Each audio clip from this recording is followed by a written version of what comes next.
Okay, this is the second official video episode of the Canadian Connection podcast, and today we're lucky enough to have Mr. Cody Battershill in the house. How are you doing this evening? I'm doing great. Excited to be here, and I appreciate the opportunity to sit down and chat. That's good. So I actually just saw some pictures on Facebook, I think you posted, with Premier Saskatchewan Brad Wall. Premier Brad Wall last week in a holding up a sort of "I Love Canadian Energy" T-shirt. Yeah. Standing beside myself in an "I Love Canadian Pipeline" T-shirt, and that's our second of. Our second Western Premier. We've also had our Premier in Alberta, Rachel Notley, in an I Love Oil Sands hoodie. Nice, yeah. And we're approaching 40% of the MLAs in Alberta that have publicly worn an I Love Oil Sands or I Love Energy or I Love Pipeline T-shirt. Yeah. That's a public display of support for a balanced and informed conversation about our valuable and important resources. Now, so that's the line, all of the kind of oil and gas advocacy shirts that you have. That's your own line, or you have business partners in on that as well? So what it is I started a nonprofit. The sort of genesis was in 2010. And it's sort of grown and really just taken off over the last 6 years since sort of the genesis of the idea, seeing a need for a campaign to offset a lot of the fear and misinformation that's out there, and to encourage all Canadians to join in a positive, balanced, informed, respectful conversation about all of our resources, our most valuable resources in this country over the last many years in terms of export value, oil and natural gas. And I think one of the misconceptions is among certain groups in this country is that, you know, you're solely focused on coal and natural gas and oil, but you guys are in favor of alternative energies as well, right? Absolutely. You know what? So our most known campaign would be I Love Oil Sands. Yeah. We have a number of other campaigns. We do have a mining campaign, uranium, potash, a number of different brands. And Canada is a top exporter of metallurgical coal. And British Columbia, there's a lot of jobs in British Columbia and across this country in a number of different mining types of industries, from uranium, you mine potash, you mine gold, you mine diamonds, you mine coal, you can mine some of the oil sands, 20% of the reserves in less than 3% of the land area. But Canada is also a world leader in renewable energy. We're seventh in the world for installed wind power capacity. We're top in the world, top 3 in the world for hydroelectricity. No way. We have been investing the last few years more in renewables than India, the world's second most populated country. We have been the only top 10 oil reserve country with a carbon tax or carbon regulations on oil production since 2007, and the NDP government in Alberta recently strengthened these regulations. And so no matter how you look at it, we are innovating, progressing, and showing Canadian leadership in all forms of energy production. Right. So before we dive deeper into that, I want to know a little bit about what brought you into this role, because you were never employed by the oil and gas industry, or you were never that was never your background, right? So what's kind of the story that got you into this? So I don't work in the oil and gas industry. Right. As a Canadian, though, I believe that we all do benefit immensely from our natural resources, and a strong economy is good for everyone. Let's create a bigger pie, and then we all have bigger pieces for our social services, for our healthcare and our education and our emergency services, our emergency responders, and so on. So I've been a realtor since 2004, and I work very hard at that, and that is my job. That is how I pay my bills and live my life. And in 2010, I was in Vancouver on Robson Street. Everyone knows Robson Street. And I was walking down Robson Street, and I saw a cosmetics company with a big protest happening, and their whole signage, "Stop the tar sands, the world's most destructive project," with a photo of a mining truck. And these girls wearing these plastic barrels made from oil. Everything that store's made from the earth, made from oil and other natural resources. Exactly. And so it just really got under my skin. How had it become acceptable for a cosmetics company that relies on the earth in British Columbia, a huge natural resource province, to more or less smear with inaccurate information and without giving the public the whole truth, this resource and industry in Alberta? So I saw that and I looked into it and I did my research on the campaign, and my research uncovered that there was actually a special interest group. I call them paid protest group. Now, these are people from California, or? These are people, this particular campaign was based in San Francisco with a Canadian arm. Right. But the funding, the website, the organizing was coming out of San Francisco. And then the other group that was involved in this one was based in British Columbia, but a lot of the funding, again, coming out of the US from New York and San Francisco and other places. And they were behind this cosmetic company's attack on Alberta and Canada's oil sands. So it got under my skin, and it just it motivated me to add my voice to the conversation, to correct some of the misinformation that was being shared as though it was accurate, and to challenge some of these people. So I had a lot of great engagements with Lush Cosmetics on Twitter, for example. And I had a lot of great engagements with employees of these campaigns, employees of other... And it wasn't necessarily attacking them. It was just educated debates, essentially, right? Yeah, it was asking them to sort of explain. Yeah. And what happens is when you, my experience anyways, in a lot of situations has been that asking someone who works at Greenpeace to explain why Canada is the only top oil producing country on earth, that they oppose every pipeline and global free trade market access for oil exports, will never be answered directly. They will typically ignore the question because they don't want to answer the question. Why do you only attack Canada? In that context, they don't want to answer that because it doesn't fit their message of fear and misinformation. They don't want to talk about the global context that oil demand is increasing and Canada is the world's most regulated, monitored, transparent, socially responsible, and carbon progressive top oil reserve country. They don't want to talk about that, so they avoid it. So they skirt it, they change the subject, and they don't answer. So that's typically what happens online. You have to remember that these people are paid to protest. They are employees of these companies. The top 8 companies. So they're actually paid to protest. They're working for Greenpeace, and Greenpeace is a protest organization. So they are basically doing what the job tells them to do. Jeez, yeah. And that's what this campaign was. So I saw the campaign. I looked into it. Started a Twitter account, and it's just grown from there. I mean, I have to actually thank them for what they were doing, because if they weren't doing that campaign, it thank you to the cosmetics company for having that soap that store didn't smell very good anyways, but we have to understand everything comes from the earth. Everything, our food, our water, our resources, our cars, our fuel, our homes, everything we do comes from the earth. So that obviously happened several years ago. What are some of the common misconceptions that you're seeing now that, maybe some of our good friends in Ontario and Quebec are, taking in from some of these special interest groups? Yeah. So, Canada was built on our natural endowment of people and animals, places and resources. And so those are the 4 pillars of Canada's sort of natural endowment, and why this country, was originally founded, and certain aspects to the economy. And every single province in this country benefits immensely from natural resource production, be it farming, blueberries, oil, mining, hydroelectricity and electricity exports, wind power, fishing, uranium production, you name it. So we have to constantly bring people together rather than push people apart, and figure out how we can find common ground, how we can move the conversation forward, having an informed and respectful conversation. And not everyone's going to agree.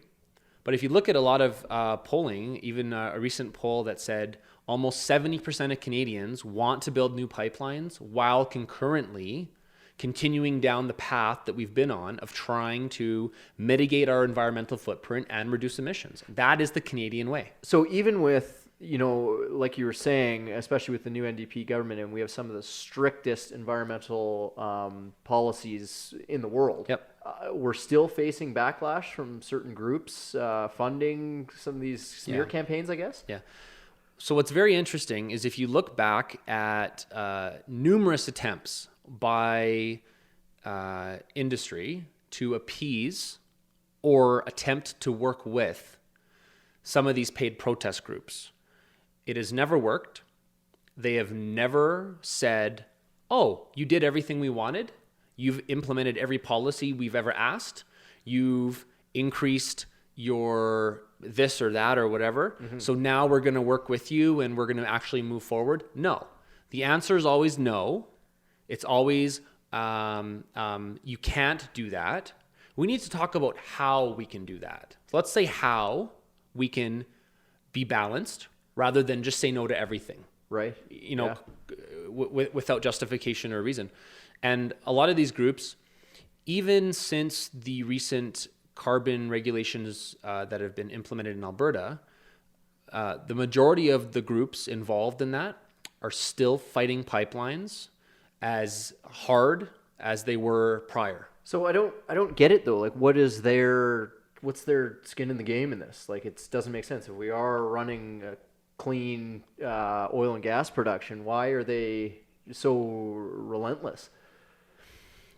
I think there's a number of different reasons why. The first reason would be if you work at one of these paid protest groups, you're protecting your own job. Yeah, that's so true. You're just doing what you're told to do and what you're paid to do. Your tweets are sponsored by your company. You're paid to tweet. You're paid to show up and hold a sign. You're paid to get other people to show up and hold a sign. You're paid to create fear and misinformation. That's what you're going to do. Yeah. Secondly, there's definitely a lot of people that are very, very, very concerned about the environment. I think most Canadians are environmentally minded and are concerned about a balance in protecting the environment and encouraging a strong economy. And that's the Canadian way. I think it always has been. I think we've demonstrated leadership in a number of ways. And so there are people that are following that passion. They want to protect the environment. And unfortunately, there's a lot of attention that's being directed towards something where the impact and the attention does not match. Right. Yeah. Too much attention on too little impact. Or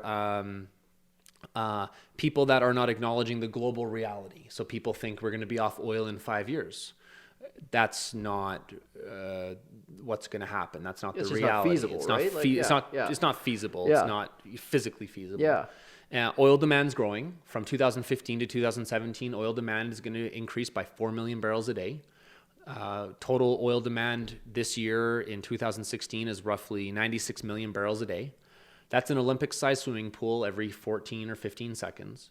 Canada is contributing about 3% of that swimming pool. Global oil supply, Canada's about 3%. Right. So why then, if we want to talk about oil and pipelines and oil tankers, is almost 100% of the attention from these paid protest groups being directed at Canada when Canada is a global leader in the environment? We should be talking about other countries that have no regard for Canada's leadership and world-leading standards in the environment and also in human rights and social progress. So what about countries like, Iraq, Iran, Saudi Arabia, United States for that matter? Do they follow the same stringent policies that we have? We have a lot of competitors around the world, and I don't want to speak to any specific sort of country, but I do want to say that as Canadians, we should honestly be tremendously proud that these companies and these industries are made up by our neighbors and our sons and our daughters and our parents and our uncles and our community members. These are hardworking Canadians working every day to some of the strictest guidelines in the world in a democracy where we value equality and freedom for all human beings. Mm-hmm.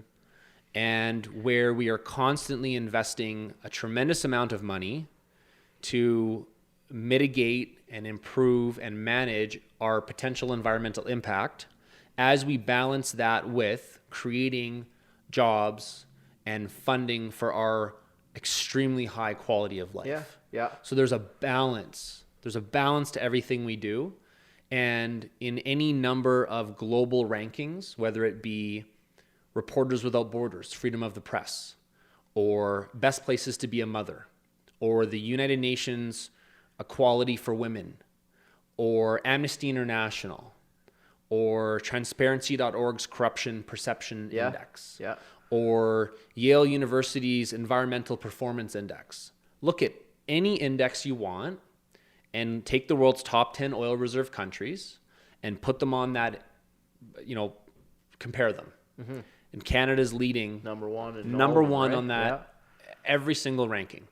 So what I ponder is, if someone really cares about the environment and they really care about human health and wellness and prosperity and balance and equality and human rights, then you would want more Canada in the world. Exactly. You would want more freedom, more democracy, more transparency, more progress in the world, not less. Right, yeah. If you take and reduce Canada's oil production, other countries will profit off their resources and grow their market share while we squander our potential and we squander our opportunity.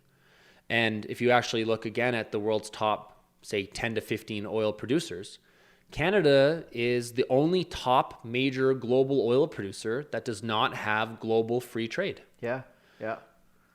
Talk about the West Coast. Alaska has a pipeline that stretches north to south, the Trans-Alaskan Pipeline.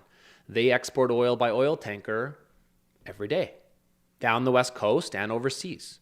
We have been importing oil both from the US and from Norway and from the UK, but also from other countries in the Middle East and all over the world, and from Africa, into Eastern Canada for decades.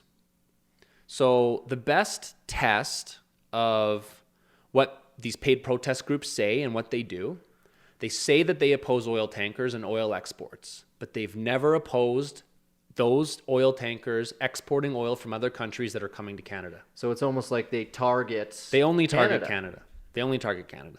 And none of the people opposing oil tankers on the West Coast are opposing Alaskan oil tankers. Mm-hmm. So there's a lot of smoke and mirrors that we have to sort of get rid of and clear the air. We need to have a balanced conversation. Yes, producing anything, whether it's farming or it's lithium for a battery in a Tesla car, or it's the coal to make the steel to put up a wind turbine, or it's mining in the oil sands. Whatever it is, the clothes we're wearing, the microphones we're speaking on, the internet. The global internet, data centers produce 2% of global emissions. Right. Canada produces about 1.6%. Air travel, more than 2% of global emissions. Canada, 1.6%. So let's have a balanced conversation about consumption and how we live and the global context of resources, and just be balanced. Let's not drill everything and produce everything tomorrow. Let's not shut it down. For sure. There's a middle road that we have not been talking about. Around the world, there's about 160,000 kilometers of pipelines, planned or under construction. While the USA delayed Keystone XL, they built about 10 times the equivalent length in their own pipelines. Right. They're now exporting oil to 8 or 9 countries all over the world. We have one customer, the United States. It's just not a balanced landscape. For sure. These conversations are not balanced. They are fear heavy and full of misinformation. And honestly, it's our families and it's our social services and the funding for our social services and our quality of life that is and will continue to suffer. Do you find that Canadians are starting to kind of come around and understand that, there is some BS going on with some of these smear campaigns that are coming, and we're starting to be more aware of, hey, this is not actually what's going on? Yeah, I think so. We've seen a tremendous uptick over the last several years. I mean, I've been at this since 2010 as a volunteer in my spare time. Right. And we've seen a number of other campaigns start. And you know what? For Canada Action, if other campaigns are inspired by us, if they emulate us, if they even copy us, which has happened, that is a win for Canada Action. That is a win for all Canadians. We all need to be moving towards a conversation that's balanced and informed, we need parallel campaigns that exist running concurrently to offset the fear and misinformation. Because there's dozens of campaigns out there that would seek to stop all resource production from oil, from natural gas, from mining in Canada, and so on. So we're definitely picking up momentum. I mean, getting the Premier of Alberta, a number of MPs, a number of mayors, a number of hockey players, a number of CFL players, a number of celebrities and other sort of local Canadian heroes in the shirt saying, look, I'm tired of a negative message of fear. I want to talk about how. I believe as Canadians, when it comes to our resources and our economy, we should be having a conversation that is a glass half full. And we're going to fill the glass up. And it's going to be filled up with progress and innovation and balance, and it's going to be inclusive. Everyone's going to benefit. All Canadians are going to be able to prosper and continue to prosper. The other side, it's typically a glass half empty conversation. Drain it down, shut it out, shut it down, quit, stop, and then what? Then we're going to just continue to import oil from other countries. And we're going to squander the opportunity to have a net positive on the global environment. And Canada is a net positive to the global environment. For sure. So I know you're incredibly busy, but I did want to touch a little bit on your social media base. Now, obviously you have about, I think, 14,000 followers on Canada Action and 10,000 on your Calgaryism, or the other way around, on Instagram. So how did that start? Like, did you ever expect that was going to blow up to be that big, or? Yeah, you know what? So we have Facebook, Twitter, and Instagram. And on Instagram, our several accounts have about a total of about 25,000 followers. On Facebook, we are over 100,000. On Twitter, we are over 50,000. And from an organic standpoint, we have been sort of labeled by outside people and outside parties as the leading organic grassroots advocacy campaign for oil sands, pipelines, and oil and energy, just in general, from a macro standpoint in this country. And we're really proud of that. So we're continuing to create respectful, relevant, factual, easy to digest, simple content. No one is going to sit down and read a 10-page white paper. We read the white paper. We try to pull out the quick snippets, the hard-hitting context and perspective that people need. And that's how we try to create our content in a similar fashion to what the other side does. Also, the emotion of the content is very important. And, the reality is there's a lot of Canadians that are out of work. And our country has been losing billions of dollars. Our social services and our governments have been losing billions of dollars because we don't have global free trade. We don't have a diverse customer base. When we talk about diversifying anything in this country, the number one topic should be our customers for our most valuable export and our most valuable product, which is oil and gas. In 2014, oil and gas was about over $100 billion. The next biggest sort of industry was automotive manufacturing at about 60. That goes to show you how big the gap is. Uranium, a few billion; fur, a few billion; farming, 10 billion; forestry, 10 billion. But across this country, there's over 2 million Canadians that work in industries directly or indirectly tied to natural resources. It's several million Canadian families where the mom or dad, the husband or the wife, making the wages for the family. Paying for their kids to go to school and paying taxes so that our grandparents can have good quality health care. And paying for good quality roads and paying for our first line responders, paying for our firefighters in Fort McMurray, paying for our police officers and our doctors, so that we have the quality of life that we, as Canadians, sort of have been so blessed to achieve. Exactly. So obviously, again, I know you're super busy, but I do want, if you could just rattle them off, the different social media platforms that people can check you out on. And I can put them on the show notes on the podcast too. So yeah, that'd be fantastic. Yeah. So on Facebook, we have Calgaryism, which is a page that's all about the best places to eat, the best things to do, the best sites, the best architecture, the best awards and accolades that our great city has accomplished. Calgary, along with Vancouver and Toronto, have been named 3 of the world's top 5 most livable cities on planet Earth, rated on 30 metrics by the Economist Livability Unit, the Economist magazine, over the last 7 years. We love to celebrate that. I don't know if enough people know that. More people should know that. Calgary, we're blessed to be Canadian. We're best, and this is an amazing city to live in. Facebook, Oil Sands Action, 3 words. Yeah. Canada Action, 2 words. Yeah. And then on Twitter, Cody in Calgary. We have Calgaryism as well. And then within the nonprofit, we have Oil Sands Action, Canada Action, Pipeline Action, Green Action Can, which is all about Canada's leadership in the environment and in reducing emissions and in wind and in renewable energy investment and so on. And then we also have Mining Action and a few others. And then on Instagram, it's Calgaryism, Canada Action, Oil Sands Action. We have a LinkedIn company page for the nonprofit, Canada Action Coalition. Nice, yeah. And we have a YouTube channel that we're working on. We're working on, growing that. Yeah. And then we regularly write for the Huffington Post and Alberta Oil and a number of other different outlets. So. Well, that's awesome. Thank you so much for coming, and I'll definitely be sure to shout this out to the listeners and the viewers of the podcast here. So thanks a lot, Cody. Thank you very much. Really That's appreciate awesome. the opportunity. Yeah, no Thanks. problem.